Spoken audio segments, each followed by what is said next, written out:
All right. So we are live now. Jason, whew, he had to go get a beer. You know, a little lack of planning there, but it's okay. He'll be right back. And I think we're going to be joined by a few other people tonight. So anybody who stumbles in or sees this later, it's not just me talking to myself, I promise. He's going to be right back. But this is the second A Nice Place to Brew happy hour, and just something we're doing to try and ease some of the tension, get out to you guys, tell you what's going on, and see what you're thinking while all this stuff is going on out there in the world. If you took a look at the recording from last week, this is a slightly different setup where we're trying something a little bit different. That was Hangouts. This is now a different video conferencing software, but hopefully it'll work out nicely, and won't have any issues with this. So far, so good. Actually, I'm pretty happy with what I'm seeing so far. So there he is. Did you get your Keystone Light? I actually need to talk about that, and we'll save that for air. Well, we're on. So we want to say, and we're live. And we are live. I did that, but I think we're all waiting for the standard theme music to happen. So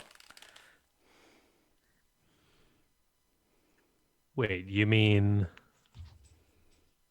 Welcome to A Nice Place to Brew with Jason and George, a show about all things beer and beer making. Gentlemen, please broadcast responsibly.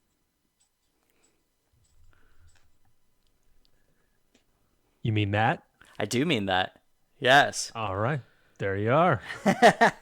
So it's official now. We are live. Well, it can't be official without the theme music. So I agree. I yeah, agree as well. yeah. Welcome to A Nice Place to Brew. I'm Jason. And I'm George. This is our second live stream during the 2020 coronavirus quarantine. Let's not put a year on it. Or- Let's hopefully this does not need to become like an annual thing. Oh, So yeah. You know what? But the reason that I put it that way is because I do feel like that when history is written on 2020, it's It- all going to be related to the coronavirus and what played out with it. oh, absolutely. So yeah, no, absolutely, it is. Oh, all right. Be 20, be 2020. Yeah, I'm being picky today. I'm sorry. He's playing with some But new camera angles. So yeah, okay. I think I found the one I like. okay, There you go. all right, That'll there you work. go. All right. Yeah. So, anyways, but this whole thing couldn't end soon enough. But while we're in the midst of it, we're going to continue with the things that we like to do. And we like to make beer, talk about beer. And now we have a webcast platform that we get to do that. And the first one we had, which was last week, was a lot of fun. And we look forward to doing this one and plenty more to come. Yeah, for sure. Should we talk about our scheduling? Would that be worth it? I think we could. Yeah. All right. So if we're saying it here, it means we're committing to it. So throughout the duration of the coronavirus quarantine, George and I are committed to broadcasting via via the current YouTube platform every Monday and Thursday at 6 p.m. Central Time, 7 p.m. Eastern Time. So That's the plan. if you can't catch us live, you can catch us over on our YouTube channel. But if you want to catch us live and or participate, this is the place to be. So keep a look on our social media links, and we'll continue to keep everyone posted. But that's what we're aiming to do. And Jason. All right. Oh, hang on. Jason and I are the core of what's going on here. We're always going to be here, but we want to, as part of this, bring other people in. We're gonna have guests pop in and out, and we're opening it up to a few of our homebrew clubs too. If somebody wants to drop in, somebody that is a friend of ours, knows the beer brewing scene, we're all for that. So we'll send the invite out to them. And for the rest of you, just sit back, enjoy. The live chat is open. I can see what's going on. So if you are in here live, feel free to drop me a message so we can you can ask questions and we'll interact, as it were. It's worth it also to say that this platform here is built to be kind of an escape from the events. So while we will talk about things that are very homebrew specific, and we do have a homebrewing topic to cover in detail today, it's not going to be just limited to those high level homebrewing topics. If you just want to hang out and just chat, just about basic things, craft beer, we're here for that as well. Oh, I hear you now. Hello. Hey. And speaking of that, our first guest has joined us. Yeah. Hello, Scott. Hey, Scott. Hey, guys. How's it going? I am doing well, thank you. You? Doing all right. Very good. So your timing is perfect. We just got done with our intros, and we've got our links out. So yeah, we're all set. Yeah. So you're able to jump in pretty quickly. So is this video or audio? It's video and audio. Video and audio. We're live streaming on YouTube right now. So all right, so I'm going to take you on a ride with me as I'm doing stuff tonight. Yeah, I didn't plan on getting in so quick, but my kids are watching Toy Story 4. The wife is on the treadmill, and I'm just cleaning up. Okay. All right. All right. So let's get to the important stuff first. What are you drinking? Me tonight? Yes. Yeah. I haven't done it yet. You ready? Here, I've got my Hofbrauhaus mug. Okay. Okay. We are supposedly getting a Hofbrauhaus in Buffalo. Oh yeah, I should introduce you for everybody that doesn't know. Scott is from another podcast about home brewing and the brewing scene up in New York called WMY Brews, and it's West New York. Good to have you here. This has been a long time coming, and I apologize for my lack of being able to keep up with Twitter messaging in the past. So no, thanks for having me, guys. Yeah, so for sure. Hofbrauhaus mug, and a homebrewed Helles. Helles, okay. Because what else are you gonna put in a Hofbrauhaus mug? Yeah, but a Helles. That's quite the impressive tap setup. Yeah, it is. Yeah. Yeah, this is the two in the house. The wife let me have two in the house, and then one outside. That's awesome. Okay. So does that connect to just a corny keg in there, or does that connect to your main brew setup? Yeah, the two corny kegs in this one inside, and then I can fit three outside. Okay. All right. Right on. So Jason, what about you? What are you drinking this time? So, keeping with the German theme that Nice. Scott mentioned, I've got a Oktoberfest made by Revolution. Okay. Revolution here in Chicago. Cheers. Very nice. All right, and then I'll keep with that. I've got two. So a local brewery near me has a variety pack they did where they were setting aside some money to do some donations. And so this one is called Bell of Hope, and it supports the Mental Health Association of America, and it is nice. a Keller Pilsner. So I'll be drinking that first.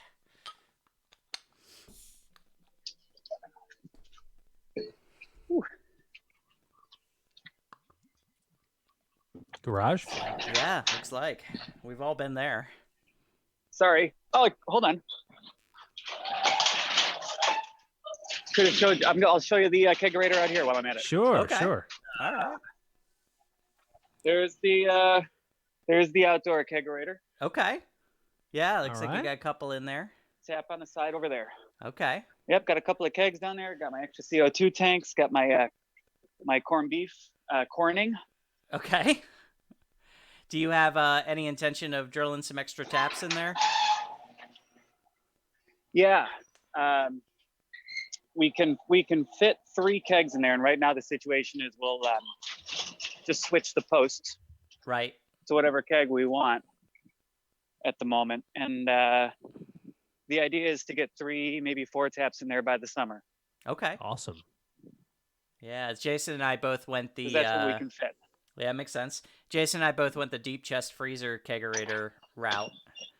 So built a collar around it and everything. Yep. Hey, if I did it all over again, Well, that would be it. Although that one technically is my dad's. Okay.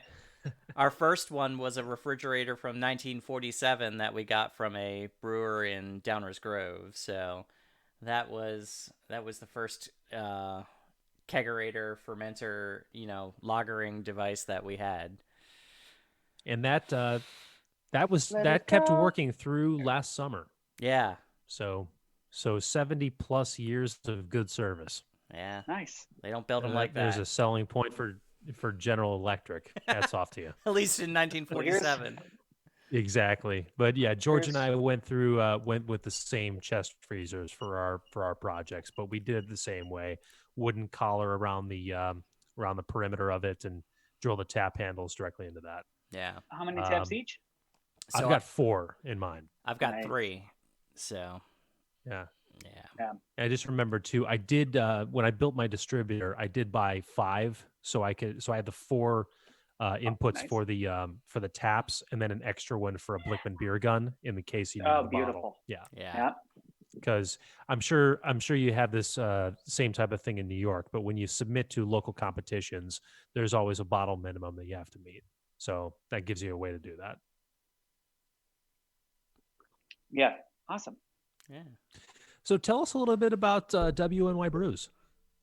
Well, it's been on hiatus since maybe the summer, and that's because Buffalo Beer Week came and went, and I was doing a bunch of stuff with Buffalo Beer Week, and just ran out of time to actually update the podcast. Like I was helping out with events and things, and then this whole COVID-19 thing happened, and now I'm home. I'm working from home. My kids are home. Okay.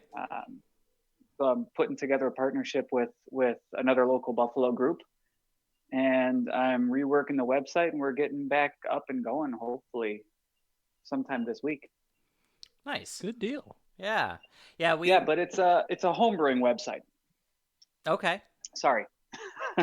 No worries.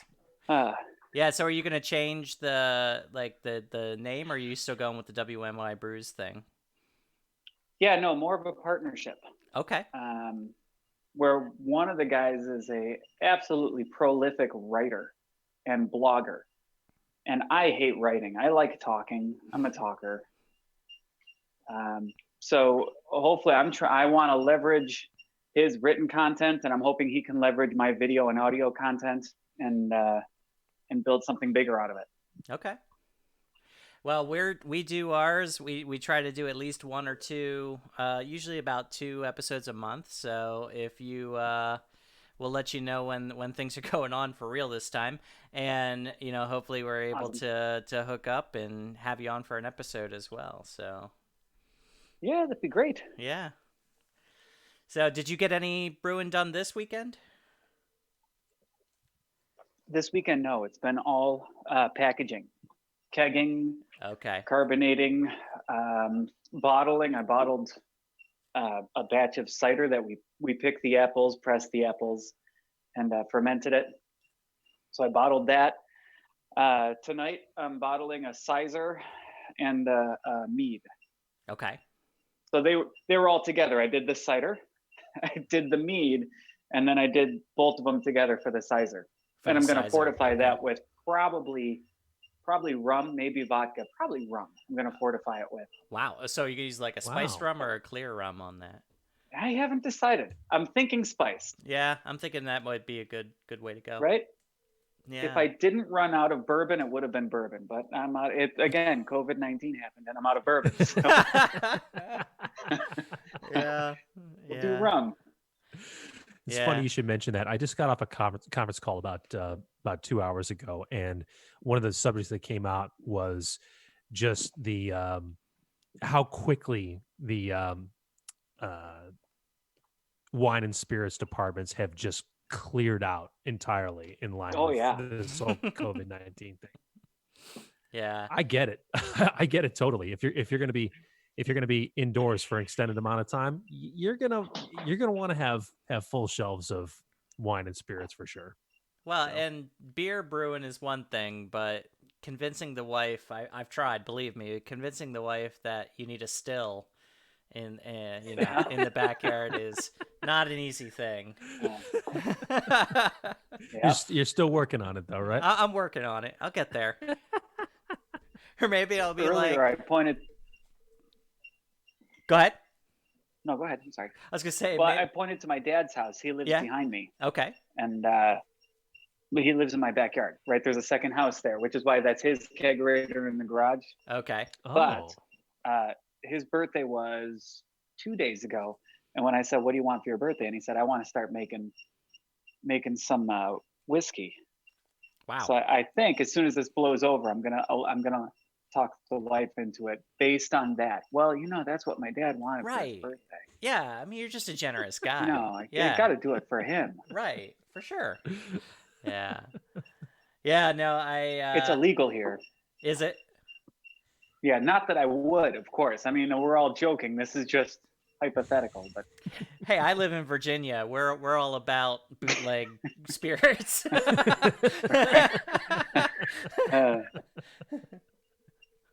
Yeah. So Jason and I did get some brewing done this weekend. I did a Belgian blonde, and that turned out real well. I got my original gravity was 1064, which meant I had a brew house efficiency of about 72%. And Jason, you did which style did you do? Oh, it was cream ale, So right? I made a cream ale. Okay. And there's a group that I meet with once a month, and they have like quarterly group projects. And this latest group project is what they're referring to as alternate fermentables. So you have to use a non-barley based fermentable to kind of fit what they're going for. So I chose the cream ale style because I thought it would go decently with a corn edition. So Okay. I'm brewing with corn for the first time, and we'll see how it goes. So it was a good brew day, aside from the fact that it was snowing here in the Midwest. And with my brew set up in the garage, it was not exactly a warm day, but still we got through it. Back to George's efficiency comment, I came out with about 75%, which was higher than I usually land. So original gravity was 1057, and I was aiming for 54. So all in all, it was a very good brew day. Yeah, that sounds great. No big misses. The one thing that I should have done better is I should have accounted better for how long it was going to take me to heat my strike water. I'm still kind of in the mode of heating up individual pieces of water as at every tenth of the boil. I know as brewers advance, you end up getting larger hot liquor tanks and just kind of heat up a whole bunch of water in anticipation for everything. And yesterday was kind of a reminder that I need to take steps in that direction, because I lost almost a full hour just because I didn't have hot water. And I'm like, I don't need to be doing this at this point. Yeah, I've been doing this long enough. I've been thinking along those lines too. Like I tend to do my strike water and then my sparge water as two separate, and I'm thinking about just combining them and just pulling out what I need basically. Because Scott, I'm not sure if you saw on Twitter, but my setup is when I do my strike water and my sparge water, I get it up to within a few degrees of where it needs to be for the exact temperature. And then I transfer it over to a hot liquor tank with a sous vide system inside of it that then takes it up to the exact temperature that I need. And that's been working real well for me. And so I can easily do that with, instead of, what did I need? Like 9.5 gallons of water. I could have done that right for a 5 gallon. Yeah, I could have done that as 9 gallons off the bat instead of 4 and then 5. But it is a interesting thing. Well, there's the So what do your systems look like, guys?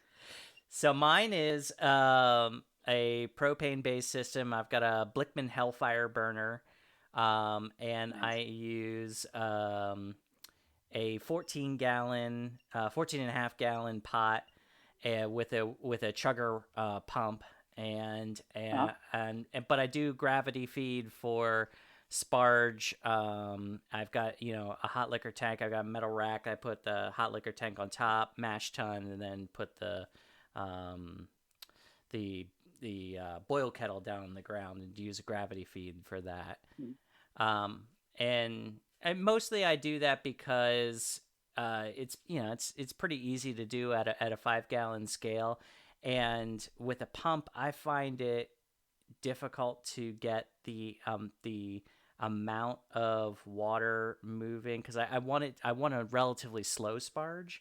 So getting that amount of water with a pump is I find a bit challenging. So gravity yeah. does the work, and I don't have to worry about how quick is it going. I just have to tweak the ball valve a little bit. But yeah, and then for my fermenter, I use a Catalyst 7 gallon fermenter. Um, The so Catalyst, yeah. yeah, so I use that, and yeah, that's pretty much it. I use a Catalyst 100% for apple cider.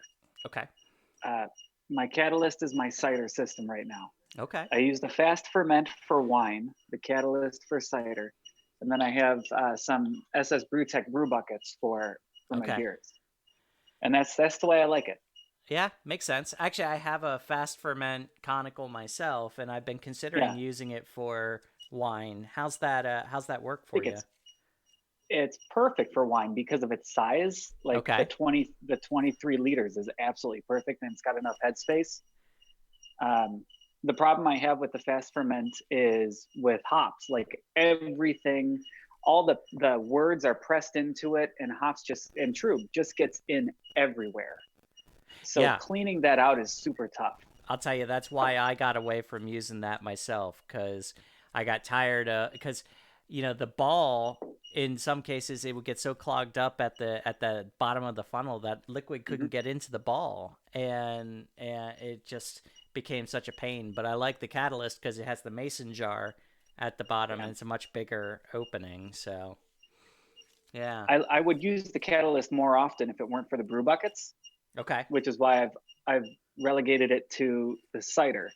Plus, I don't need a huge headspace in it because I can just dump in however many gallons of cider sure. I'm using. Sure, yeah. So I definitely use firm cap each time because I don't need to blow Yeah, out an airlock. So, right. Jason, you haven't talked about your setup in a while. Have you made I want to hear any Jason's setup. additions?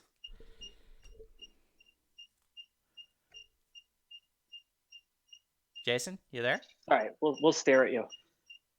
Sorry, what was the question? I said you haven't talked about your setup in a little while. My setup. Yeah. Okay, I have a little bit less automation than what George described. I Okay. have a 9.5 gallon pot, and two 10 gallon coolers with false bottoms attached to it, and one of those coolers functions as a hot liquor tank. So it's purely gravity fed, just poured from the top, and sparge goes downward into the mash tun and drains out into the regular boil kettle. And burnings just through a propane burner. So other than that, I'm fermenting still in glass carboys. I've not had a good experience um, with the catalyst, which will be a subject for probably a later show. But that's I'm still at the I'm still using old glass carboys, and I have a old refrigerator in the garage that I use specifically for fermentation. And I've got a specific airlock that has a metal insert that goes down into the liquid, so Mhm. that when you use your temperature control, you're not measuring the ambient air, you're measuring the temperature of the liquid itself, so you have better control that way. So Yeah. Nice. Yeah. yep. So for So your temperature control to warm it up, are you using a brew belt or are you? no, I've got a tiny little space heater. Oh, It just okay. takes up the room. Okay. Yep. Now is the perfect time to buy one of those if you're looking to buy one. Yeah. Walmart, Oh yeah. well, no, because you're stuck in your house.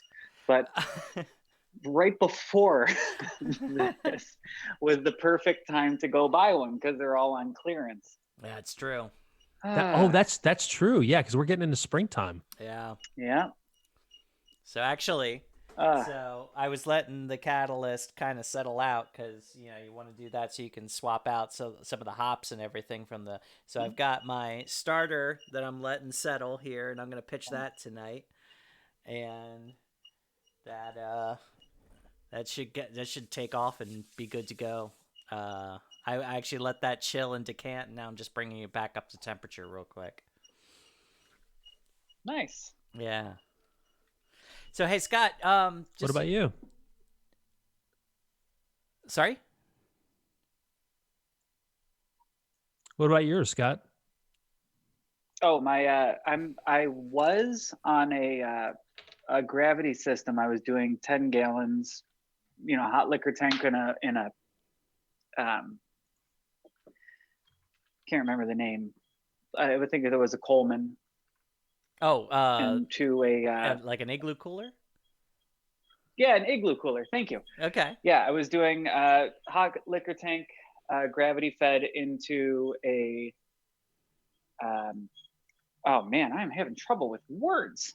Into a mash tun that was a Coleman Extreme, and I made a PVC sparge thing, and I built it all out. And then maybe 2 years ago, I sold all that and got a Grainfather and a Robo Brew. Okay. So I do 5 gallons at a time in the Grainfather or the Robo Brew, and sometimes I'll do 10 gallons and run them both at once. Okay. All right, makes And sense. it's really nice. Yeah. It's really great.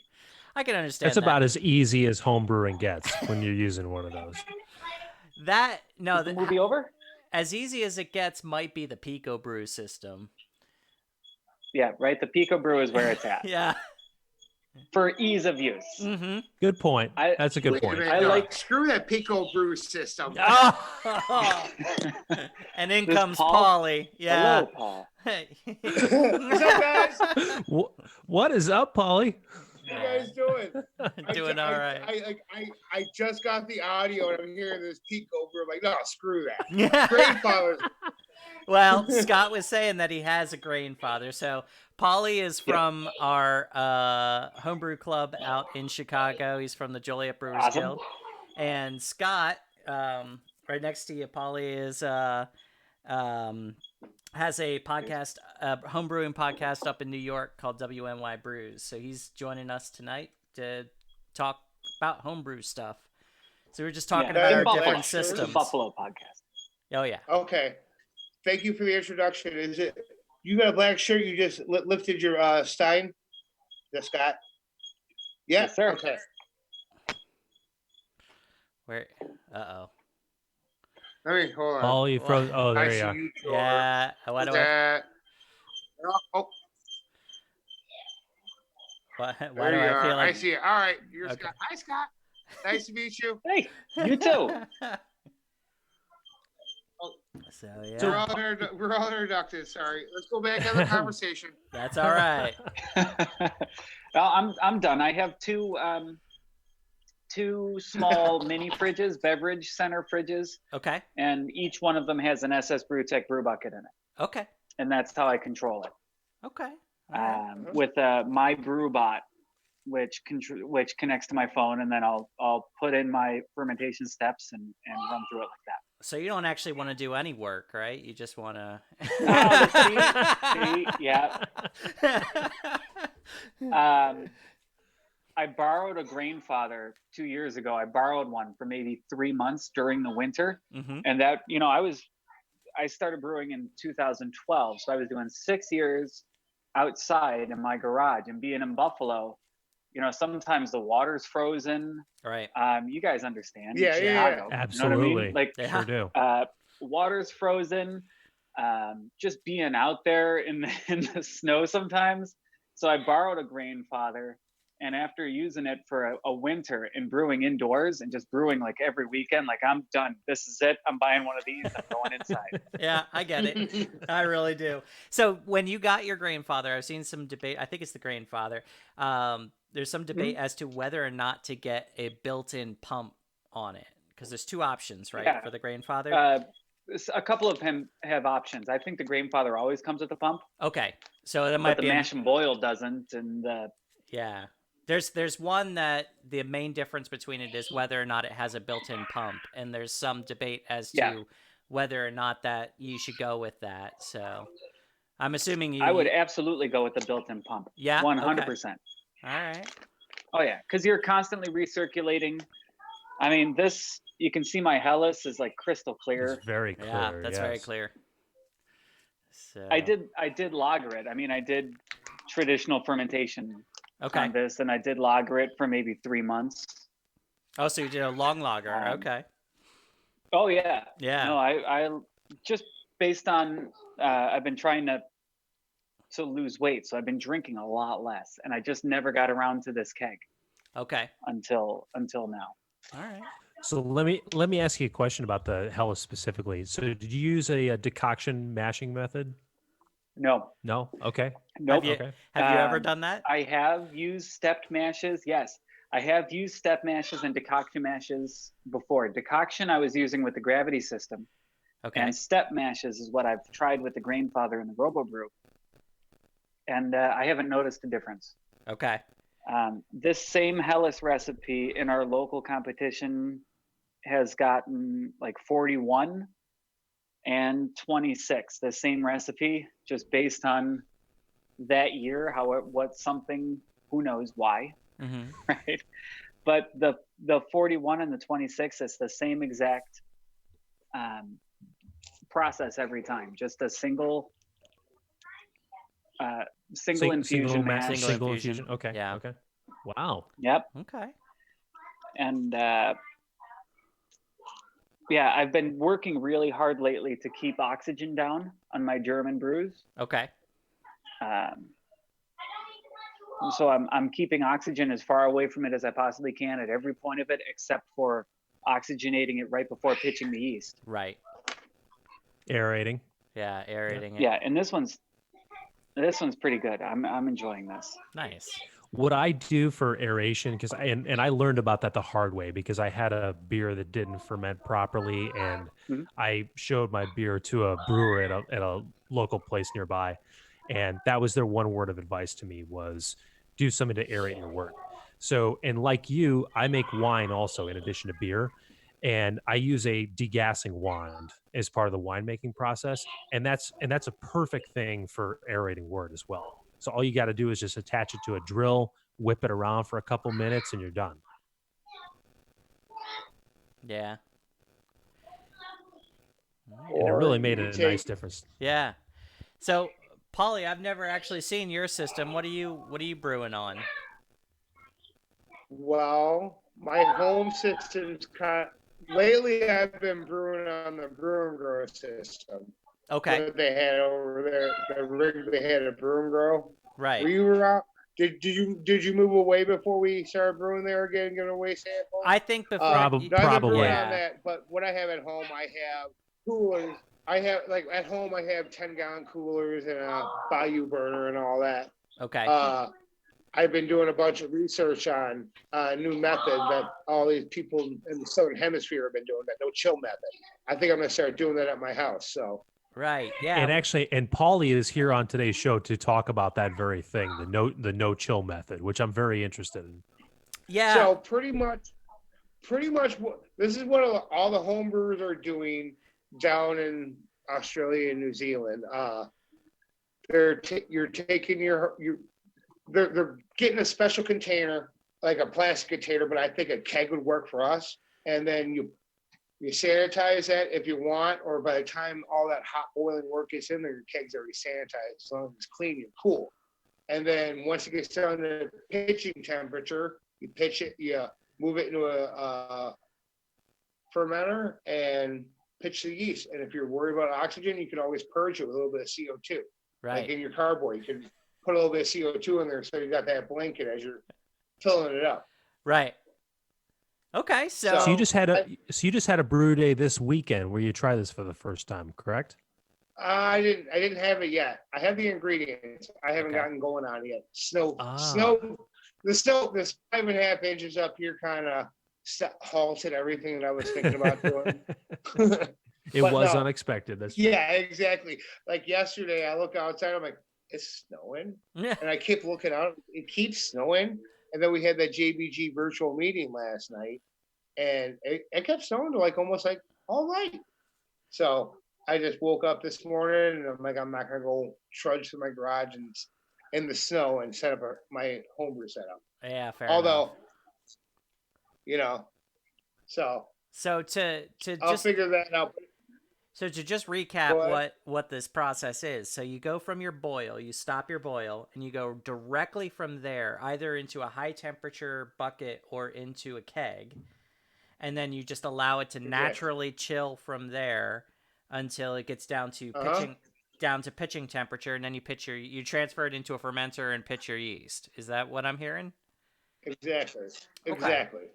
So other than And the obvious water savings, like, is there any benefit that people have seen to this method?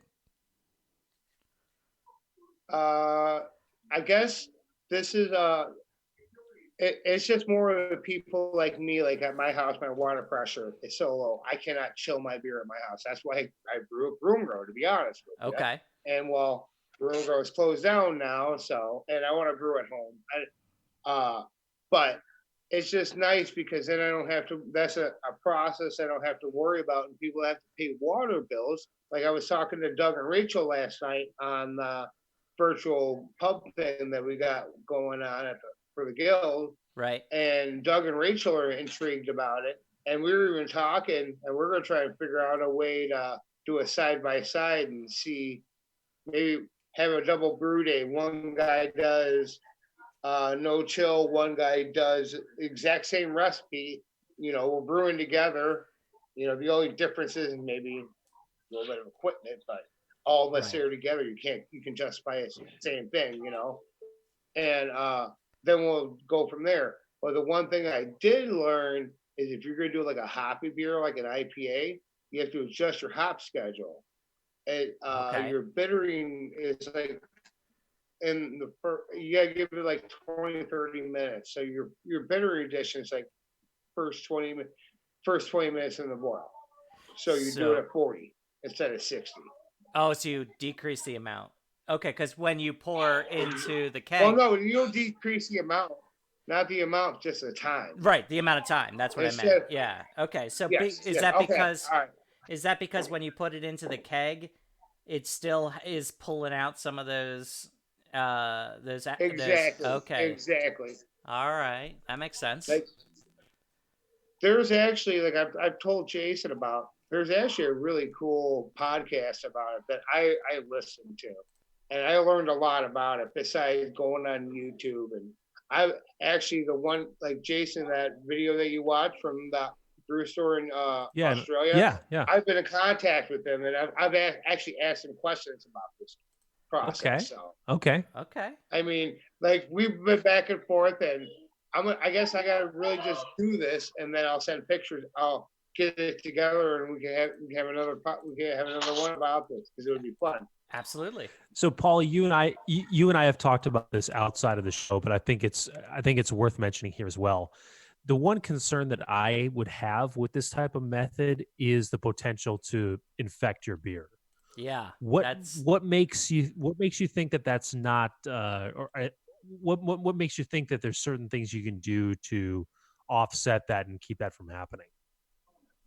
I pretty much as long as we have proper sanitation and cleaning abilities that we all have and making good beer, you should be fine. Because what about you go back headspace? at that one Do podcast. you need to go out of your way to limit that?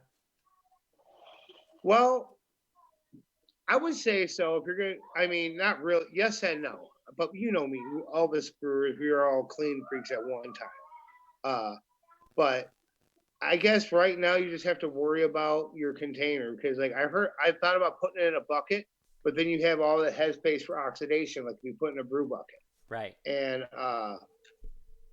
but if you put it in a 5-gallon keg, the one thing I was worried about that is I know when I collect, I try to do 5.5 gallons. I know Yeah. I'm going to lose quarter to a half gallon, in the fermentation. So you're not going to yield the full 5 gallons.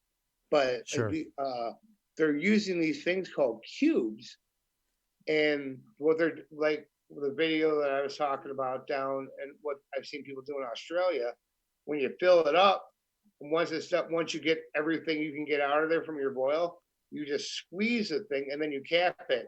As long as if you only have a little bit of oxygen up there, that's not bad. Okay. I mean, it's not a 6.5 gallon bucket or carboy or anything that we're using. I wouldn't use carboys because putting boiling water in a glass, Is not a good I plan. wouldn't do it. No, Hope not a you good Not guys a plan. good don't do it. idea. Yeah. I hope nobody would do that. So, Paulie, in that video that you showed me from Australia, they're using a specific plastic product called a cube. Are Yeah. those things that you can find here in the U.S.? I did a little bit of research. I think we can get them on Amazon. Okay. I think they're called cubes. I know it's a certain type of plastic, HPDI 2 plastic. Right. So it's a Okay. specific expandable type of plastic, Yes, it's a and you certain can kind of ensure that it's plastic not that going to can melt handle the through. heat. Right. Exactly. Yeah. Exactly. That's key. That's key. If you have a plastic that can't withstand that kind of heat, you're done. You're done. Yep. Yeah. And the funny thing is, like, when I found out about this method, when I found out about the plastic, I actually called Brew and Grow where I work, and our buckets are that kind of plastic. They're the brew buckets that Brew and Grow has, like a Brewer's Best ones. They have all the markings on the side. That's actually the type of plastic you need. So So you could use it. You would just have to purge it with CO2 if you're worried about oxidation. Polly, Okay. correct me if I'm wrong here, but I want to show you. I'm going to share my screen here. Is sorry. Is that the kind of thing you need? HPDE. Okay, yeah. You know what? I had to blow it up. That's exactly what it looks like. Okay, because You know, I found this on to a me, no chill brewing thing, so it looks like that, right? yes, that's a container I've seen exactly. Okay. So that would be like that's what they're using down there in Australia and New Zealand and all that.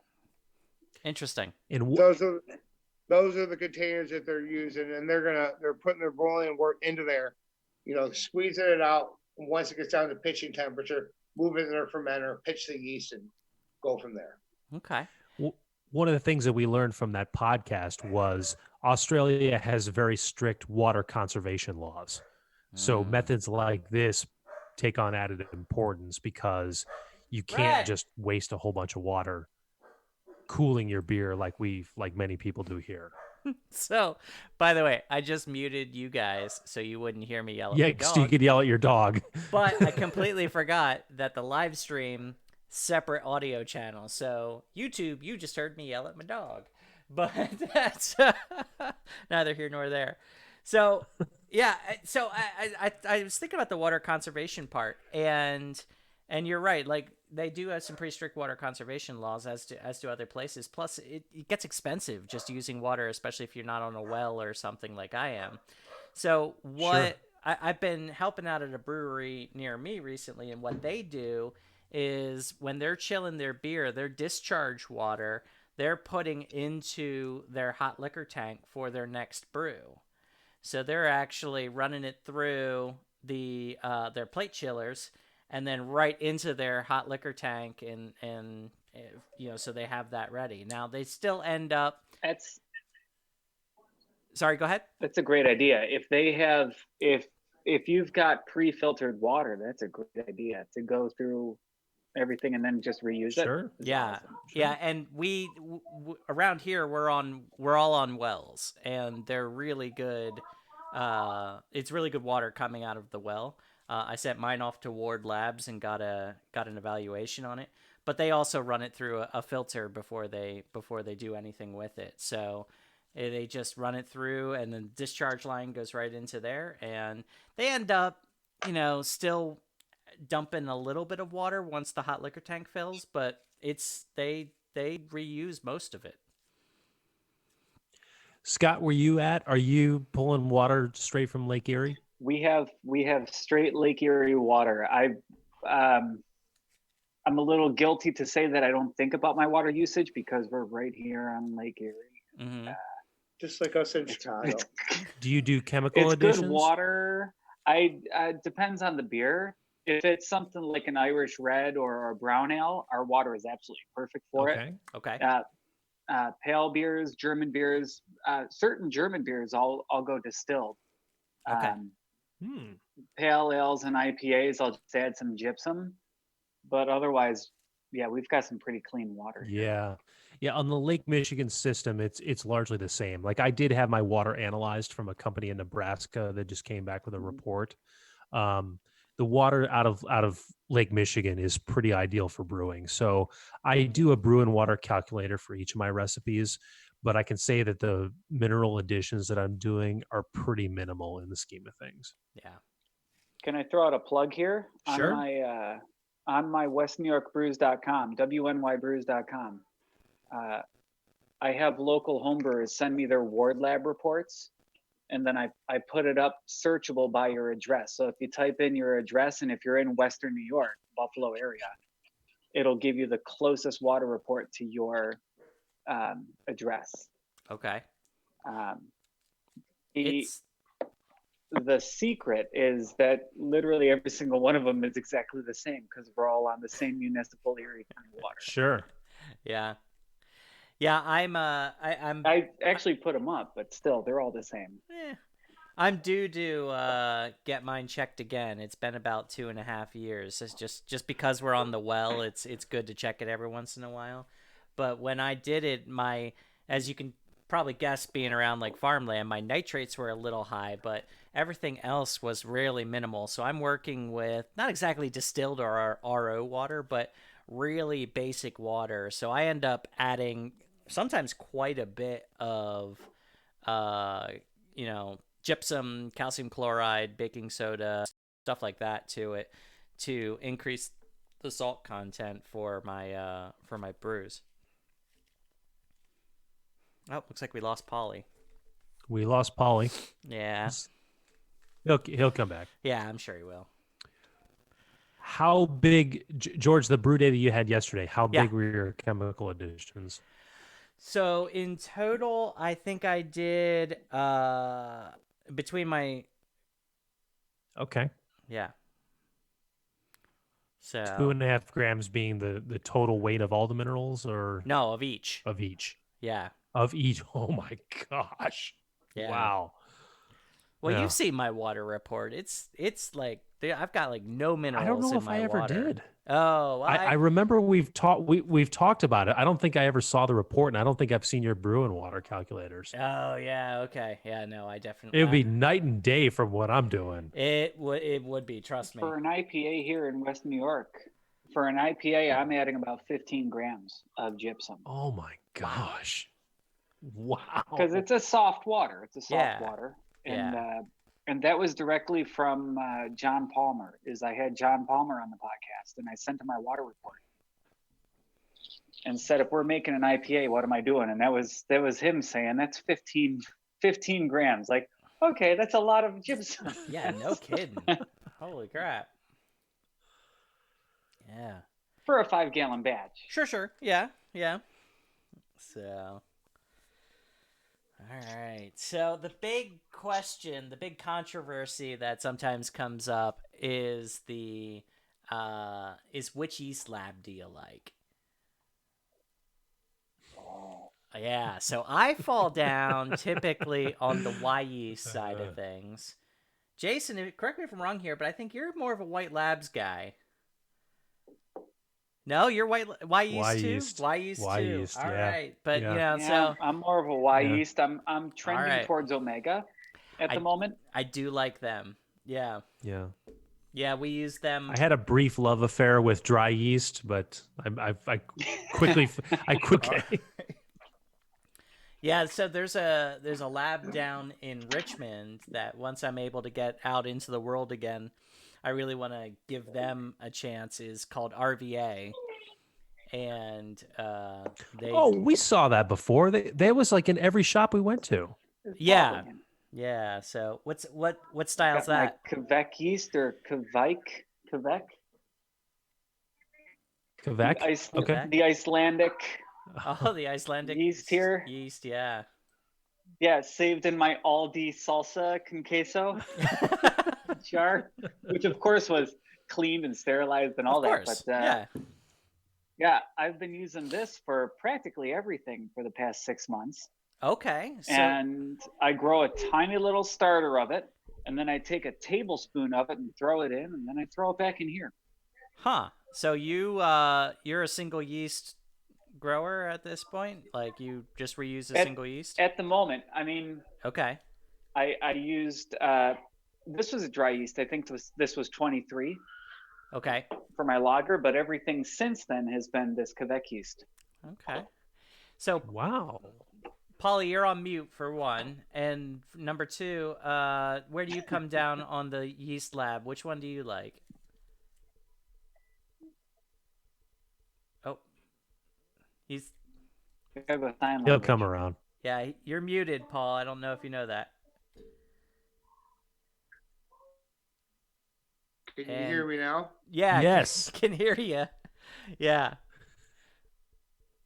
All right. Can you hear me again? I hit a No, button we can twice. hear you, but we can't see you. We can't see you. Yeah. So There you go. Yeah. There you Right. go.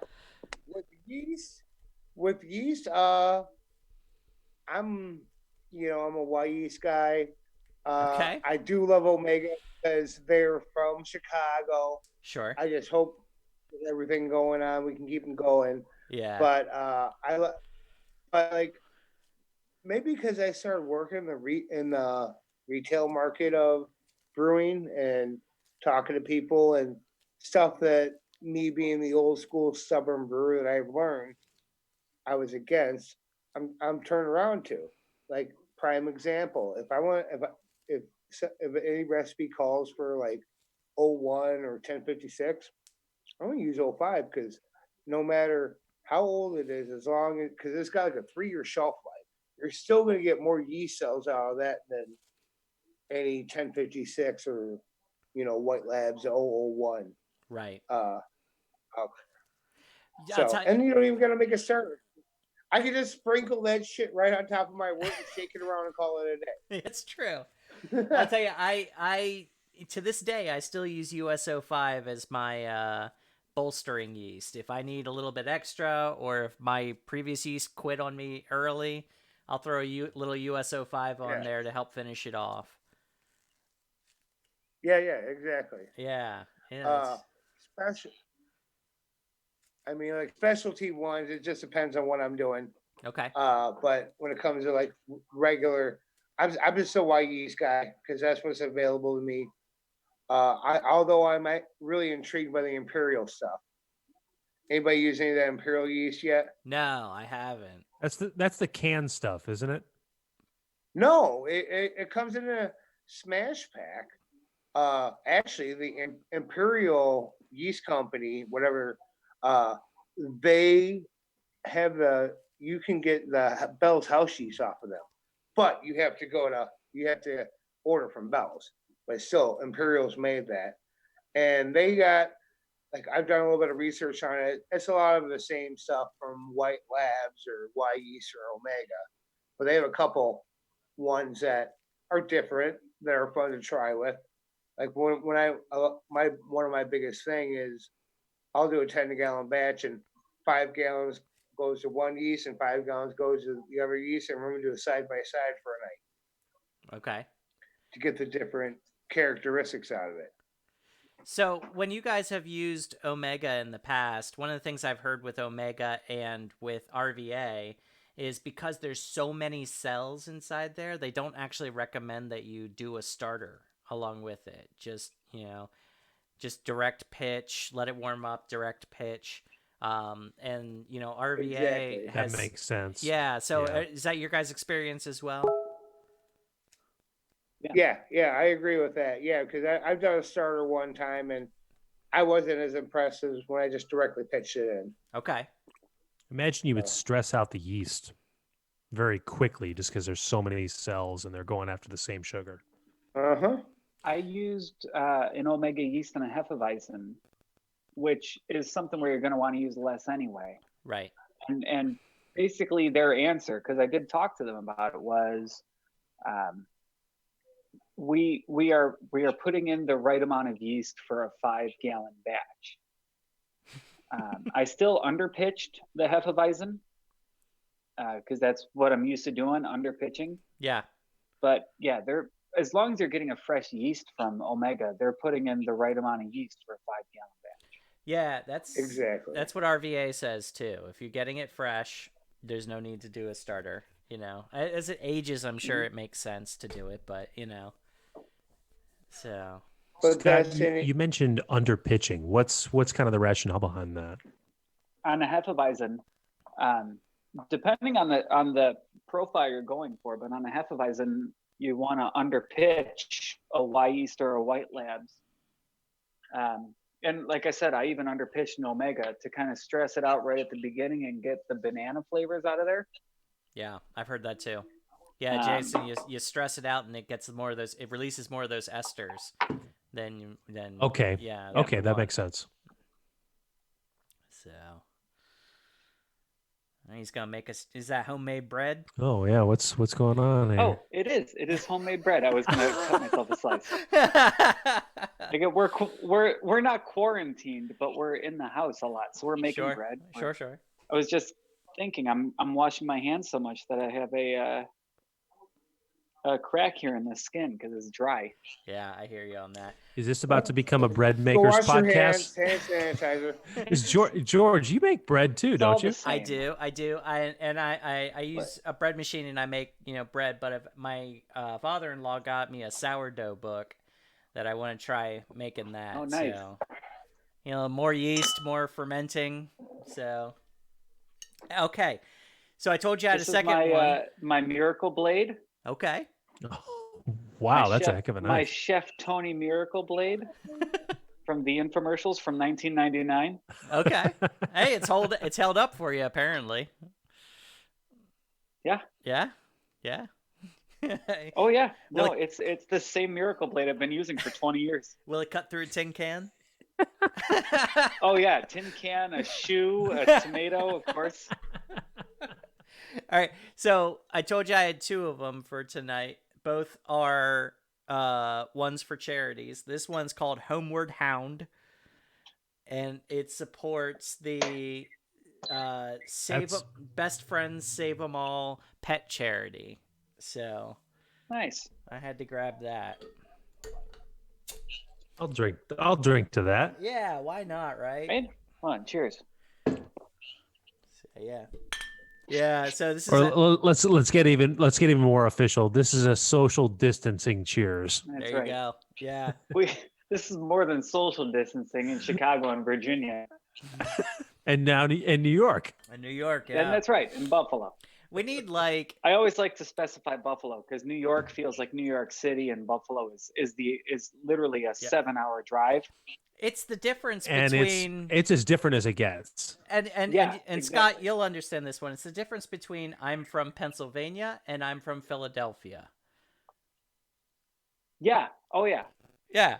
So two totally different worlds. Yeah. I was in Pennsylvania last week, and all the coronavirus things were bordering New Jersey. It was all Philadelphia area, Right. and I'm much closer to Pittsburgh. Right, like that's a world away. Sure. Yeah. I mean, I'm not traveling anymore, Right. but still. Yeah, I actually grew up in central PA in the Lancaster area.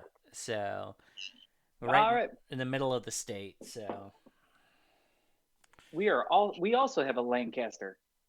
In New York? Oh yeah, it's funny. We drive from from here in Buffalo to Cedar Point in Ohio, in Mhm. Okay. Sandusky, Yeah. and we are in Erie County, and then we go to Pennsylvania and pass through Erie County, Yes. Yep. and then go into Ohio, and again drive into Erie County. Yeah, those From Erie County, New York to Erie County, Pennsylvania to Erie County, Ohio. those early namers of Well, counties because that weren't entire creative. well, that entire drive is all like right against the coast of Lake Erie. It's Start to on Lake finish. Erie. It's just following Start Lake to finish. Erie. Yep. Yeah. Exactly. So yeah. This is going for 3. Okay. Hey, I'm about to get a refill myself. okay. I just got one, so. What are you drinking right now, Paul? Actually, this is a experimental beer for me. I've always heard about it, but I've never done it. This was a cashmere single hop beer that I did, Oh, nice. and Okay. it sat around for a while. And the hops fell out of it. I've had one of those little spice balls that you can buy from the local homebrew store, and I dropped it in there, and it's been sitting there for about 4 days, and got a nice little dry hop characteristic to it. Yeah? Have you guys ever like dry hops in the keg? Yes. In the And keg, if you yes, have- but I've Yeah. never used When did cashmere you start hops. drinking it? When did I start drinking it? Well, from the time you dry hop to the time, like, because I got it and I knew the hops were gone because I knew it was older. Okay. So I dry hopped it and I let it sit for like 2 or 3 days. And Okay. this is like day 4, and it's actually really good right now. It's got that real good dry hop flavor to it. I I think just want to get rid of it. It's only a little 3-gallon keg. I think You gotta get rid of it. So get rid of it or bottle it so you don't get that grassy flavor after sitting in the dry hop for like 8 days. yeah, I think last time I did it, I think I did 4 or 5 days and then pulled the hops. Oh, okay. You pulled it? Yeah. See, I didn't hook no string up or anything. Mine's floating in there. I'm like, it's only 3 gallons. Oh no. I'll make sure I get rid of that. Mine was 5, so I definitely put it on a string so I could pull it out, you know. Okay, so what? You just open it up and pull it back out? Yeah, I How didn't. long did that last for a while after that? It lasted for a good long while because I purged it. I didn't carbonate it with the hops in there, but I definitely purged the air out of it. So when I popped the lid, I was just careful not to introduce. So the CO2 was still sitting on top there, so I had minimal oxygen intrusion into that, and I think I think I finished up that keg a month or 2 later, and it held up. Okay, that's cool. Yeah. See, my problem is this beer was already carbonated and ready to okay. go. I just purged it and then just dropped it in there. So Right. Yeah, so You're talking about dry hopping? dry hopping in a keg. dry hop into the keg. Oh, okay. Yeah. Okay. So Scott was asking, This wasn't. how do you like those cashmere hops? I've not had a chance to try Yeah. them. They're all right. I wouldn't doing a smash with them. I wouldn't do that. They would go really good with some of the newer ones like Palisade, Citra, a few of those. Okay. But they're actually a good hop. Decent alpha acids around like 10, 11%, depending on when you're getting, Yeah, that's what I was just looking up. So- At. So Beersmith says cashmere is an 8.5%. Okay. Well, I was a little wrong. I'm just kind of pulling numbers off my head. I don't know. No, you're I good. can go look it up. No, you're good. You're good. I just have it at my I can fingertips. look it up on my phone if you really need me to. No, I don't. That's right But, here. I got it. Yeah. But they're actually Oh, they're you know. nice. I don't mind. Like every time I've done them in a smash, and I'm okay with drinking it. Am I gonna do something? I could see like potential mixing it with other hops, Right. probably in like a hazy, no milkshake bullshit, but something hazy, something hoppy, Scott, you'll notice that Paul has some definite opinions about what should and should not be made, and how it should and should Yes. not be Yes, made. he does. How he feels Sorry. about milkshake Scott IPAs. doesn't know me, so I did have a question for you. Looking at the description of this, it says it's a daughter of Cascade, which is my favorite hop, is Cascade. And it says it has a mild Okay. herbal aroma with strong melon, lemon, and slightly spicy notes. Are you getting those out of it? yes, I am. Actually, I'm smelling it right now. But I'm getting like the lemon Okay. and the herbal and spicy. So, yeah, I mean, it's a good hop. Like you said, it's part of Cascade. Right. You know what? The one thing I got to say with hops, is hop. Should I get the cannabis thing? Can I get into this? So about the whole cross between that. Oh, am I being an asshole? Well, What's the happening? latest edition of Zimmergy has a pretty in-depth article about that, about combining cannabis with beer. Oh, yeah. Well, no, I don't know because how no, I no, feel no, about no, that. no. What I was getting at is hops and cannabis are the same plant. So Well, they are, the yeah. reason why we're getting all these crazy new additions out there, like there's another one. I got a pound of Michigan Copper. You might want to look those up. Michigan Copper hops. I got it on the price table this year.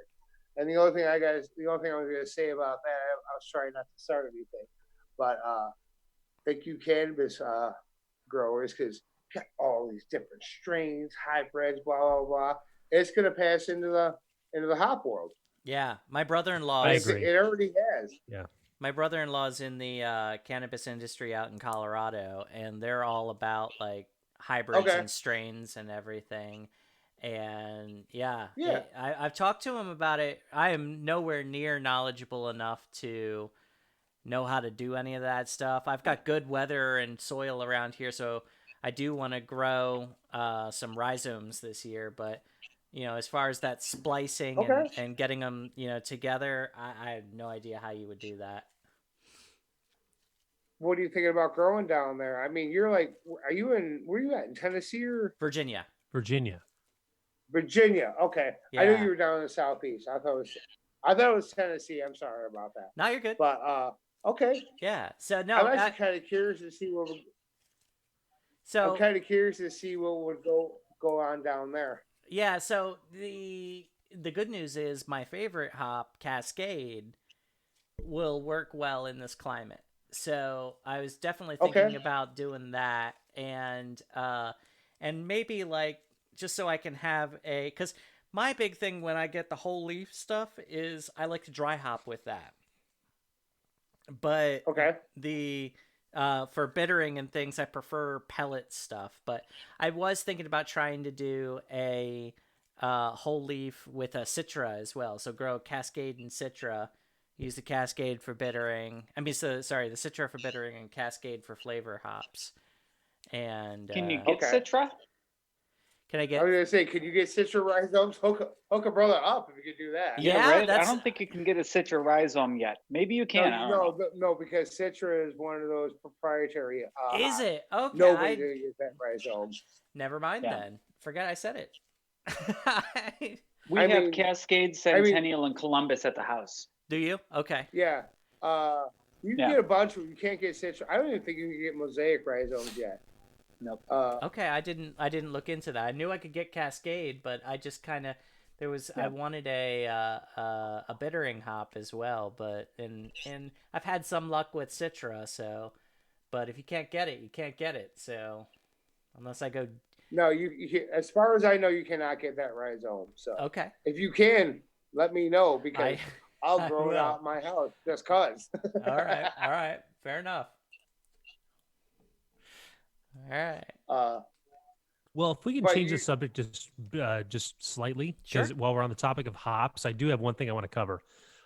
Holly is an award-winning home brewer of New England IPAs, Oh, you and are. I'm interested Okay. to learn more from Polly, who's an award winner, as I feel like my next brew day is inevitably going to be in New England. So, can you talk about your avenues in these brew days?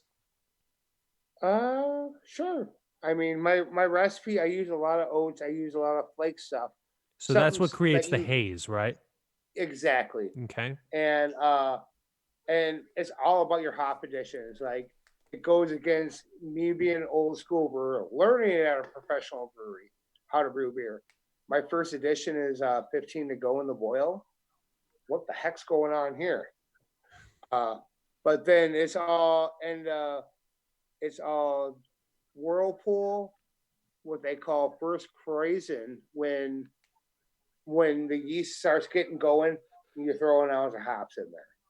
And then you transfer Okay. all that out, and then you like throw 3 or 4 ounces in there. I always use cryo personally, like with the ones that I won the awards with. That I always use cryo hops because they're just the alpha acids. Like when you like, if you look at a mosaic one, I think it's 25% for cryo. The normal ones for mosaic is like 11 to 12, Okay. roughly.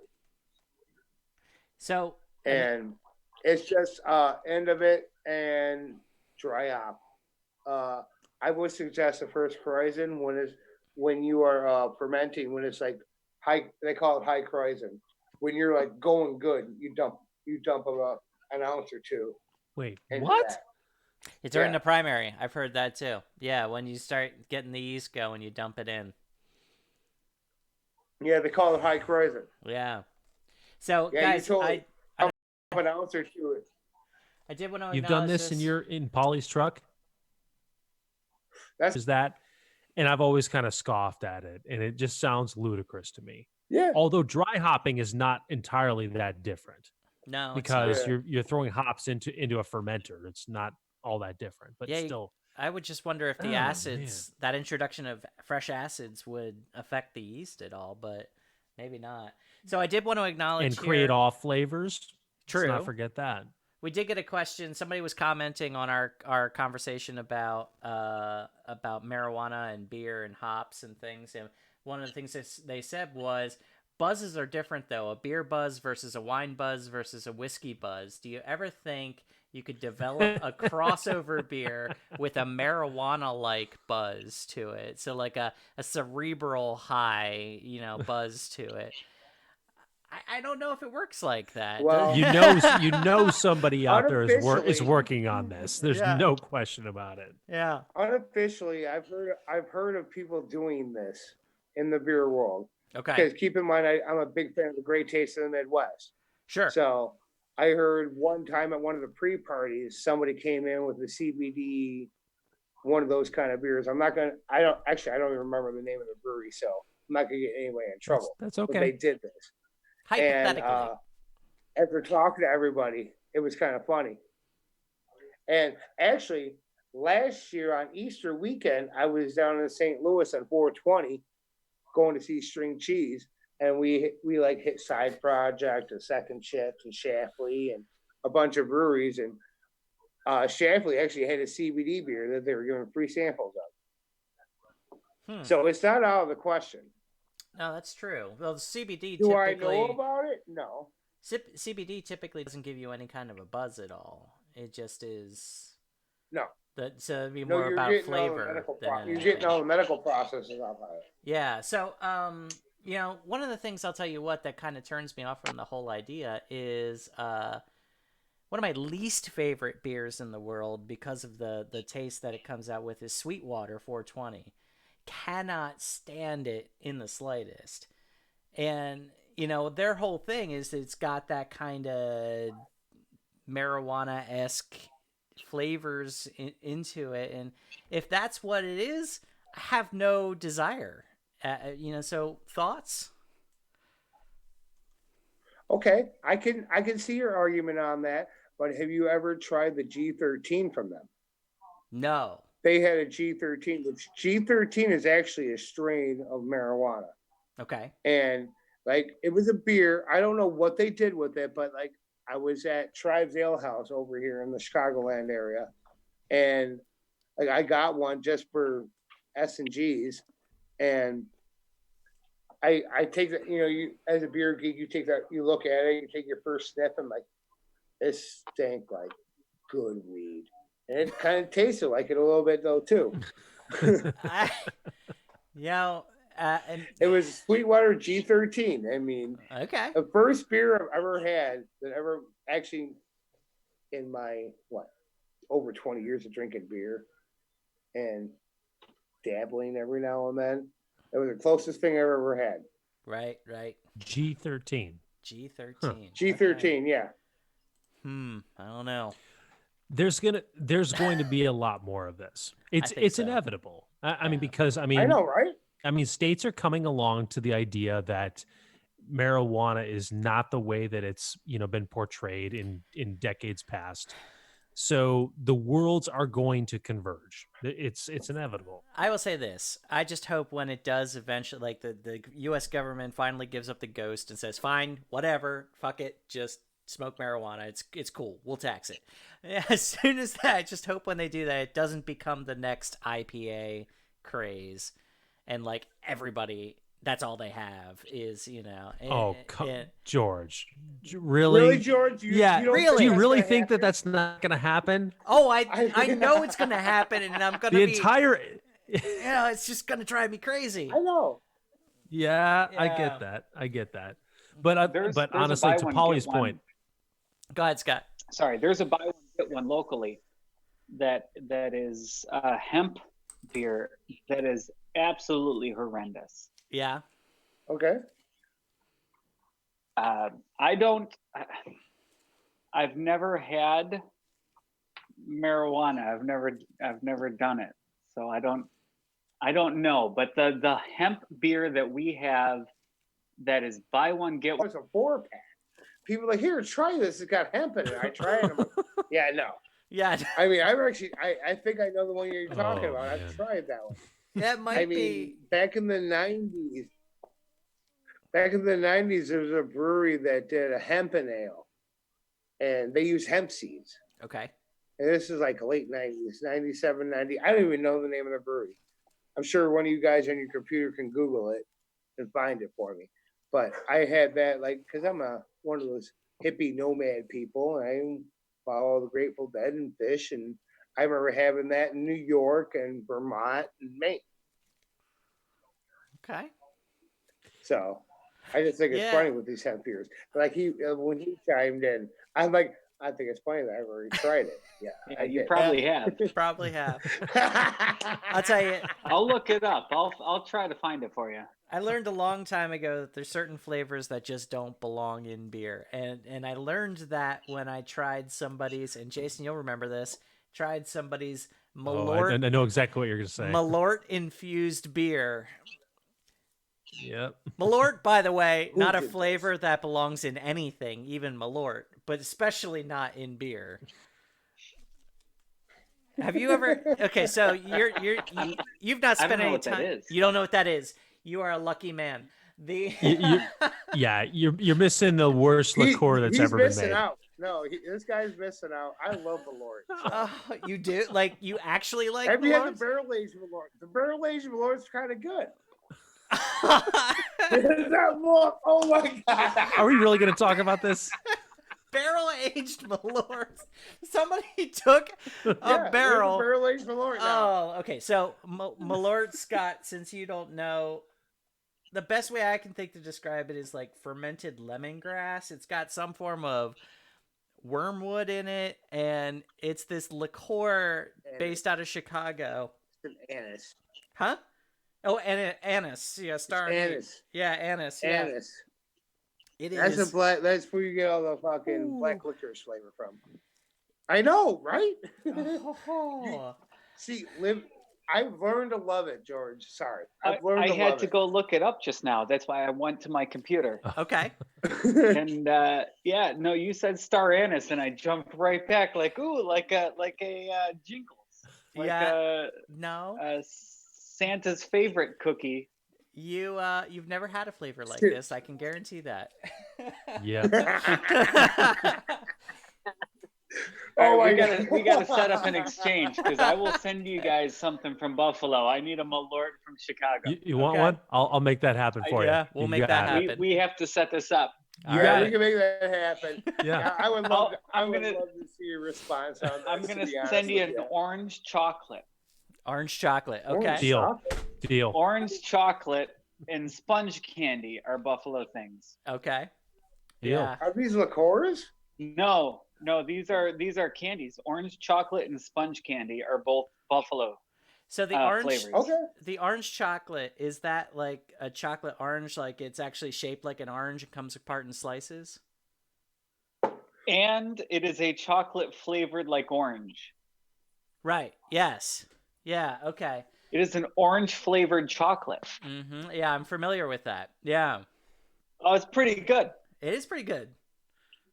I mean, I could send wings. Everybody knows wings, and buffalo wings are phenomenal. And They I are. don't care where the best buffalo wing joint you have in Chicago is. It's not as good as any buffalo wing joint here. I believe that. Because we've had I believe that. I believe that. I can get that. I can get down on that. Yeah. what's a Chicago food? What's the Chicago food? Italian beef. Italian beef, pizza. gyro, Yeah, Italian beef. pizza. Depends on what kind Italian of pizza beef. you're getting. So Italian Like a beef. Chicago hot dog. Chicago It's a dog. thing. Sure. Yeah, Sure. yeah. Sure.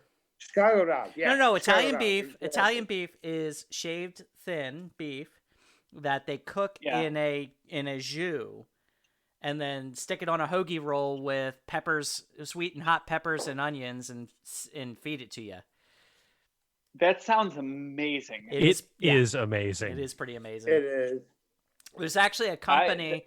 If you have a party once, you can have parties again. There's a company called Portillo's. They'll mail it to you, and you just have to cook it on the stove. But they'll mail you the buns and Okay. everything, and it's pretty good. Oh, it is. Yeah. I'm Portillo's looking is it up, right? I'm writing it down. it's a Chicago staple, It is. and it's Portillo's. yeah. Can't You'll be Can't glad you forget did. about the British steak from Portillo's. All right. Because buffalo wings in Buffalo. I've had buffalo wings. We say buffalo. We say wings in Buffalo. Obviously, Yeah, I've had wings 3 times this week because that's just what you do. sure, Okay. sure. Uh, So speaking Um, of not being able to go out, how are you guys keeping busy? cooking. Cooking? Well, the bread, There's sure. bread. Yeah. There's bread. I'm homeschooling the kids, Okay. and there's bread. And I'm a teacher, so I'm making videos for my students. Okay. What do you teach? Music. I'm an elementary school music teacher, so I have about 600 students, and I've been making videos of children's songs, and we sing children's songs together. It's a lot like Raffy. Wow, that's awesome. All right. Are you trying to do like a choir type of thing? I do choir for sure. I have Okay. a 4th grade choir and a 5th grade choir. But the videos that I'm making for the kids right now are just basically traditional folk songs and just let's sing a song together kind of stuff. Okay. Okay, gotcha. All right. So, Polly, what about you? So when you guys explain. say Oh, go ahead, Scott. What am I doing? Well, I was saying looking at Bruno. when you guys say Chicago, I think Blues Brothers. That's 100%. Yeah, I get that. When you think Chicago music, that's where you go. Blues Brothers. That's the first step I go to. Okay, that's a Yeah, fair one. Blues That's Brothers. Somebody that's said- totally fair. Somebody That's said very Joliet. fair. But there's so And, much music in this city. Joliet. Oh, Joliet Jake. I mean, yeah. that's Yeah. yeah. Somebody said Joliet earlier, and then that's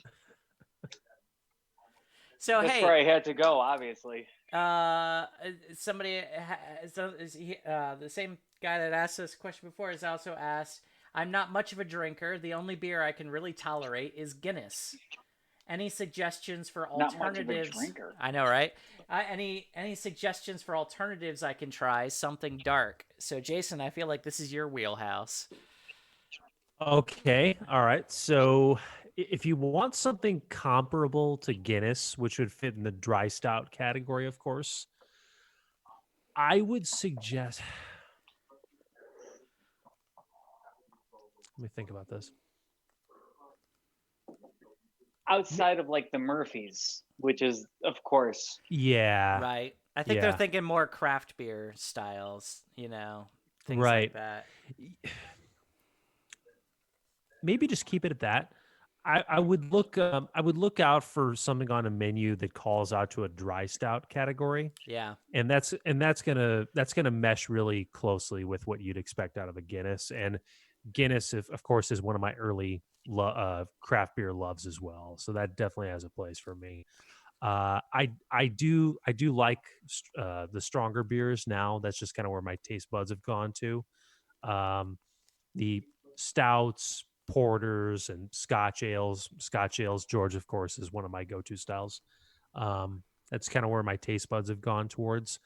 You may find yourself going in that direction as well. And whoever's asking the question, if you end up navigating in that direction, I would be happy to recommend some other options to you. But I would say that's your starting point. Look out for dry stouts. I would. Where are they from? This person asking Uh, for dry stouts. I'm Yeah, not is it Illinois? sure. Where if you're still listening, where are you from? So we can narrow it down a little bit for you. And I would echo a little bit of what you said though. If Guinness is your thing, because Guinness has that kind of creamy flavor to it already a little bit, even though it is a dry stout. I might recommend trying a milk stout. It'll be a little bit sweeter, a little bit fuller, and Right, like a left hand. like a left hand, exactly. Yeah, That's something like that. that's a great call. That's a Yeah. great call. Yeah, No, left I hand. agree with that. Yeah, because But my 2 cents worth, if you're gonna do a Guinness, because it's a nitro pour. If you get True. any like a milk stout or anything at your local brewery that's nitro poured, you get the same effect off of it. true. True. Yeah, nitro. Yeah, that's true. It is a You nitro know, pour, so it would help if the beer that you're getting otherwise is also a nitro, just to bridge that gap a little bit. yeah, Yeah. So Because we came if- up with some if- really good advice here. We got We did. dry stouts. Seriously, we got left Pat on the hand, back here. and then and then the nitro stout. This is no. I think we handled This this, is really good well. advice. We did a great job. yay us! We perform a service on this podcast slash web Oh, man. stream.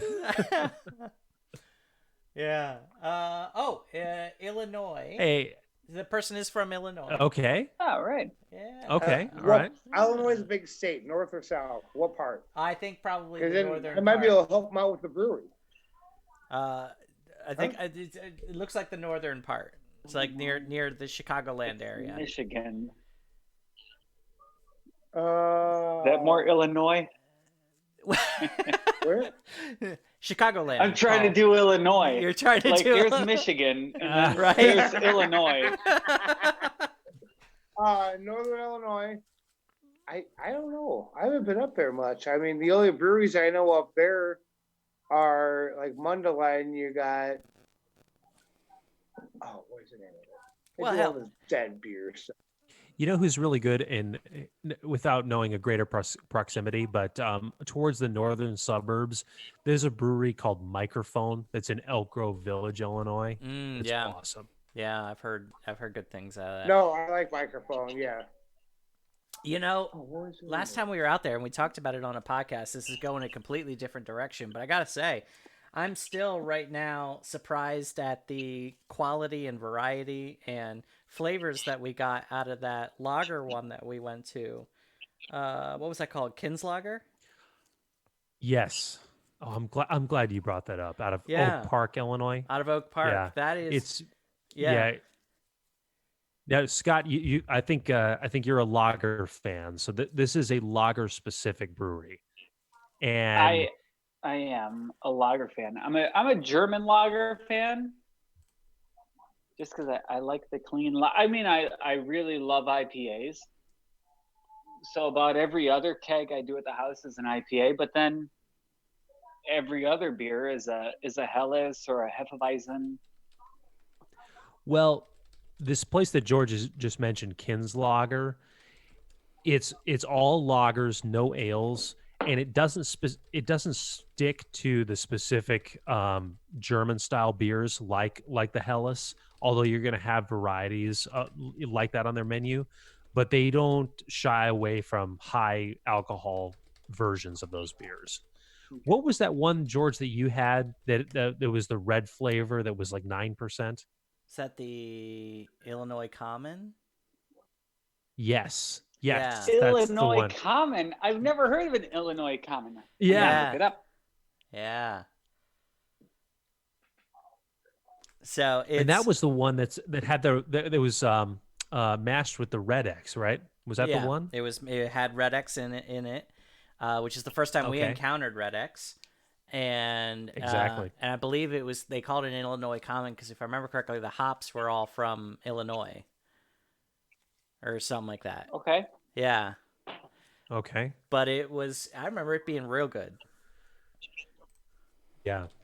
Now this is a really solid brewery and unique also. Like it's rare to find a brewery like that. Yeah, let me see if I can get a little bit. So more. back- Could I chime in on a grain that I heard you guys talking about? Yeah, chime Sure. away. This Red X. Yeah, Is that the grain that will turn pretty much any beer? If you use this, will you give it that red hue to it? yep. Because like the whole me and trying to do a red beer, I've been brewing for 10 years and I tried doing hoppy reds, I tried doing other reds, and I've never gotten the color I'm happy with. And I thought it was Red X. Is that the grain that I'm looking for? Go with Red. Go with Red X. Yeah. And you know what? I was wrong. It's not a Illinois Common. It's a Chicago Common, is what they called it. Chicago Common. And Okay. it's Okay. chestnut red with rich toasted malt, a hint of spicy rye, and a medium full-bodied balanced with pine and earthy hop aromas, a slight alcohol warming, and a balanced finish. And they say a slight alcohol warming because I remember it was up there in the ABV, if I remember correctly. Like 9 from what I Yeah. remember. So it was a little bit. That's their nice way of saying it's a little hot, but it was, but it was pretty good. Yeah. Yeah. See if we can recommend one additional one to our listeners who's posted in the chat. So we got Kinslager, we've got Microphone. Right. Paulie, you probably know about this one. What's that one up in Lake Zurich that just opened recently?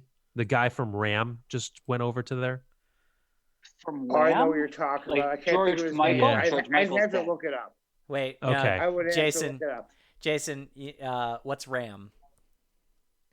Ram Brewing? Restaurant. It's a small restaurant chain here in the Chicagoland area. They're all Ram brew with an R? pubs. RAM. Yeah. RAM, not Yep. Wham. No, Yeah, no. not Wham. But there's a main brewer that got started in Ram in the early days, and he's become one of the most sought after brewers in the Midwest area. He went on to join a brewery called More Beer out of Villa Park right when they opened up. Oh, And- yeah. Yeah, and More has definitely put their name out there as one of the higher quality breweries in the area. And since then, this new brewery out in Lake Zurich came calling, and that brewer came over. So You know what? Now that you Awesome. said that, you said More Brewing, and it got me thinking. We got a question lately, and Paul, I know that you guys are doing pickup, I think, at your shop at Brew and Grow, if someone orders ahead. We were Okay. up until the shutdown happened. Oh, up until yeah. I've been talking to the manager. We're in talks about doing like a curbside pickup. Probably call or hit the once I figure it out, you can probably order online and we'll do a curbside pickup to where Okay. you order it, you tell us you're here, and it's sitting outside waiting for you. Okay. Yeah, because the For- question that we For got equipment from like that. one of the homebrew clubs that we're a part of is, okay, so with all these lockdowns and everything, how do I still get ingredients?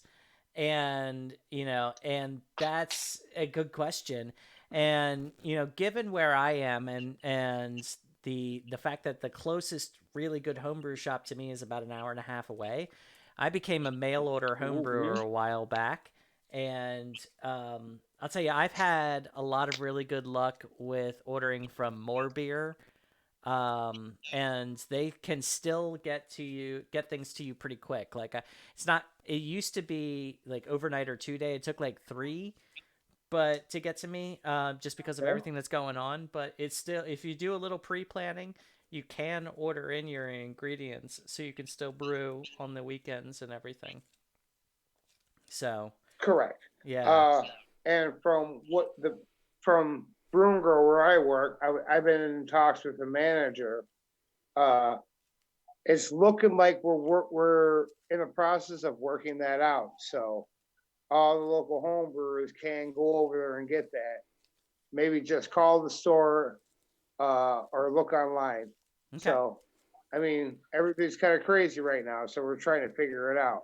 Like on right. Friday, I mean, on Friday when we got the announcement, it was crazy. I mean, I was there. I can speak to it.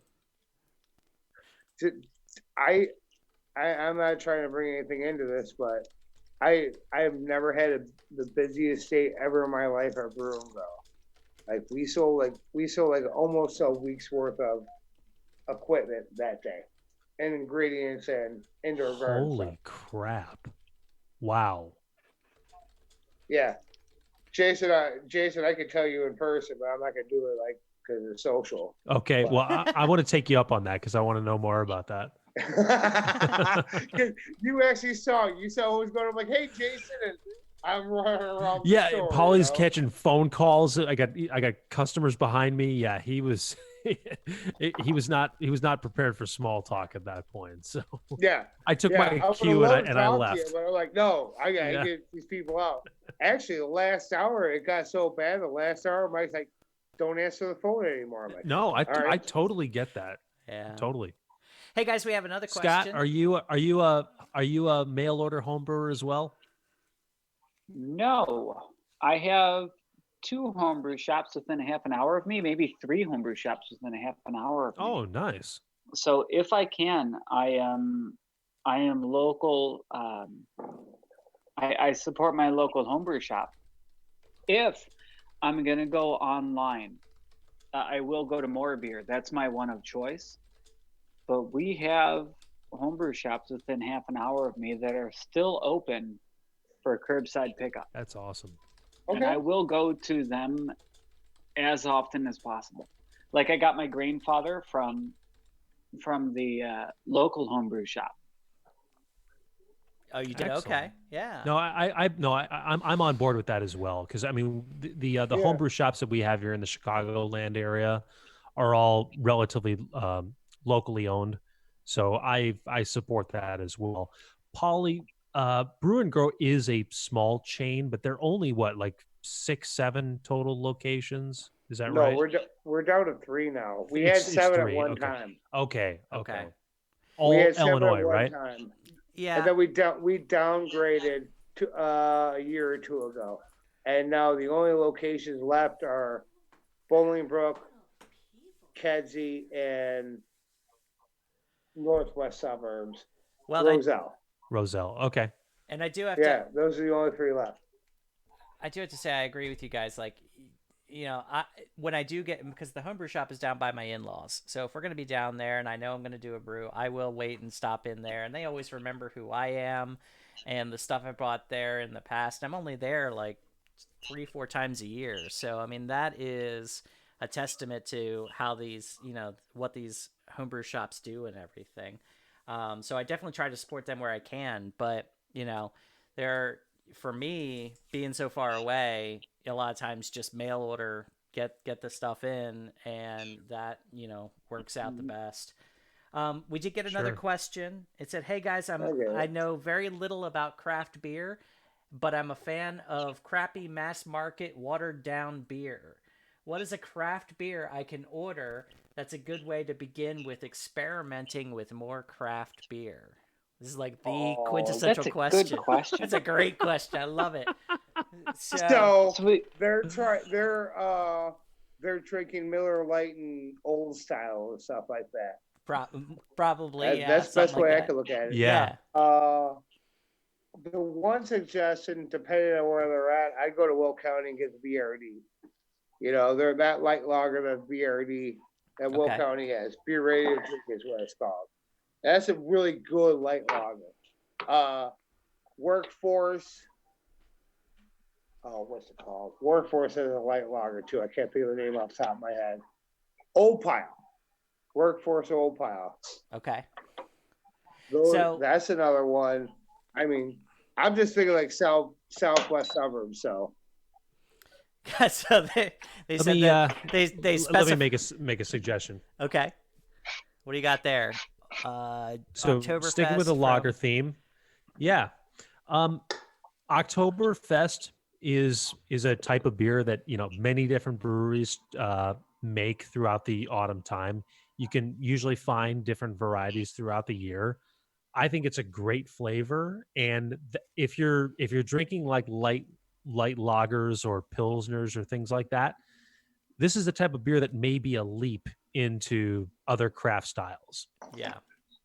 Does that Well, make sense, George? Am I off my rocker here? No, I think you're right. And my suggestion, because it was a little bit of a delay, so I said that, I said don't be afraid to go into a craft brewer like a tap room and tell them what you typically like as a mass market beer and ask for recommendations. That's probably That's really good if you advice go too. in, that's just perfect advice. Yeah. and Yeah. because most of the time they may chuckle a little bit, but no one's going to look down on you for that. So No, not at all. As a matter of fact, like tap rooms and places like that are very inviting, and usually the person behind the bar looks forward to answering those types of questions. yeah, Like, what types of flavors do you like? And if you can somewhat articulate that, then chances are they have a flavor that they can recommend to you. right. Yeah, and the other part of it too, now that I think about it, is flights exist for a reason. That's a great point as well. Just Yeah. have 4 or 5 different 3 to 4 ounce pours and just sip each one.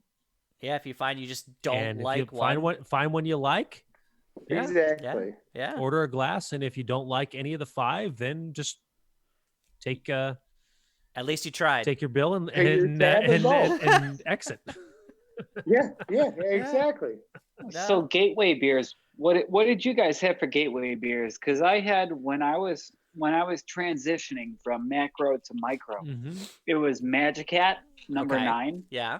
It was one of those big All beers for me. Southern Tier IPA. I don't know if you guys got Southern Tier by you. I'm a Yeah, That's I local get huge beer for Southern fan us. of Tier. Southern Tier. Yep. Now Southern Tier is local for us. That's about 40 minutes away from my house. And Boston Lager, of course. Boston Lager. From That Sam was one Adams. for me. I was gonna suggest that as well. Uh, Yeah. Boston Lager was for me. My gateway into craft beer was Boston Lager, Sam Adams Oktoberfest, Goose Yeah. Island Hexnot Brown, and then Goose Island Oktoberfest. But Yeah. I got into craft beer in the late 90s before it was anywhere near what it is today. So, Hipster Polly coming out. Goose Island is not what it used to be. I mean, Also. I'm not trying to be hipster. No, I know. I'm just I mean, giving you a Goose hard Island- time. That's what it is. Yeah, no, you're right. Goose Island, they I'm just left old. him alone pretty well. Like they didn't change it too much, but it's not quite what it used to be. Oh, you know what? Like, if you're the 312, it is what it is. It's decent. I always call it the 315 because last time I heard it was getting brewed in New York, probably in Buffalo over by Scott. And is actually Scott, is there a area code 315 over by you? No, it's 716 or 585 in Rochester. Okay. I did some research and it was like 315. I was like, What is wait, 315? this is I'm in not New taking York. credit for any Goose Island beer up here. Nope. I don't blame you at all. Do they get distribution all the way up in Buffalo? Oh, Goose Island, we get all sorts of Goose Island. Oh, but we okay. avoid it as much as we No, can. I 'cause get it's that. I get that. Fucking Goose. Excuse me, it's Goose Island. You guys get the Bourbon County stuff up there too? I have like 50 podcast episodes, and one of them is dedicated to just crapping on Budweiser and AB InBev. can understand Okay, that. I can get that because I get Yeah, that. I Hey, can But, like, Paulie. to me, Goose Island is like Chicago's original craft brewery. I Yeah. mean, Yeah. I love Rev. I mean, Rev's my favorite one right now. And when it comes to Chicago, like regional stuff. But if it wasn't for Goose, we would not have the mark that we have now. Yep. Paulie, area code 315 is North Central New York. North You're not Central. far away. Okay. Yeah. Yeah. I don't even Looking Is know at it where a by map, Rochester? it's just kind of a straight shot North northwest Central. of Who where knows you're what at. that is? We're Western New York. Right, Western. right. North Central. Who knows? That's what the map said. Yeah. You'd be hard pressed probably to find a major city in that area, I'm guessing. But it's there. Okay, well, that's good to know. So I'm not like really pulling on my ass this time. No. No. All right. Oh, well, this has been a good time, fellas. I really This has- appreciate it. Yeah, and we are gonna Jason and I at the very least are absolutely gonna reconvene on Thursday, do this again. And Scott, Paul, you're definitely more than welcome if you want to hang out. Yeah, I'll send you guys. I'll make sure you guys have the link. But thanks for Yeah, stopping send me a by. link if I got nothing going on. Sounds good. Yeah, as we said at the top, yeah, we're committed. We're on Monday and Thursday throughout the quarantine. We're going to be doing this. Yeah. Okay. Well, I'll tell the three of you. I know two of you are invited, but the other third one is invited too. Tomorrow we're doing a JBG virtual pub thing tomorrow night. Yes, we are. I will be on that as well. George, Scott, you guys should I join will. in. George, you're part I of will the, see you're if part of I- the social club. Yeah, I am. I will see if I can do that. I've got some virtual stuff to do with the Masons, but I'll see if I can join in. Right on. Yeah. Okay. Right on. All Scott, right. you in? Well, give me some more details. Let's do this. I'll send you. Is It's it a 8 private. o'clock tomorrow, Jason? It would be Send 8 me a o'clock, link. I'll 8 be o'clock in. Central Time. Yeah, I'll send you a link, Scott. You got it. Okay. All right. All right, All right, 8 cool. o'clock Central. Okay. All right. Yep. We'll throw out our social media links. Check us out on Facebook and Instagram at Nice Place to Brew and A Nice Place to Brew.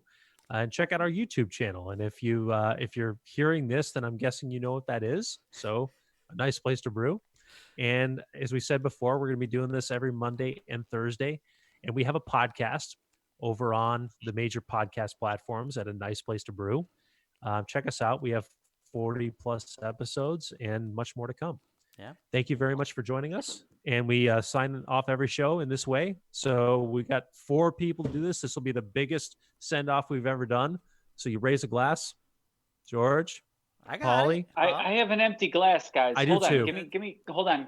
20 seconds here. Oh, Twenty- okay. Nice. I will. That's I will. on- that's- I will hold off for that. We're- No, we're that's holding- okay. I'm no, okay no, with that. I'm okay with him Yeah. refilling. All right. I'm We're s- almost empty, but I could. That's unlucky. You don't do that. There you go. All right. Here we go. You ready? Ready? It takes a lot of good beer to make great beer. Cheers. Touche. Yeah, cheers. Cheers. All right, guys. I'll talk to you later. Good night, All right, guys, everyone. see you soon. Bye.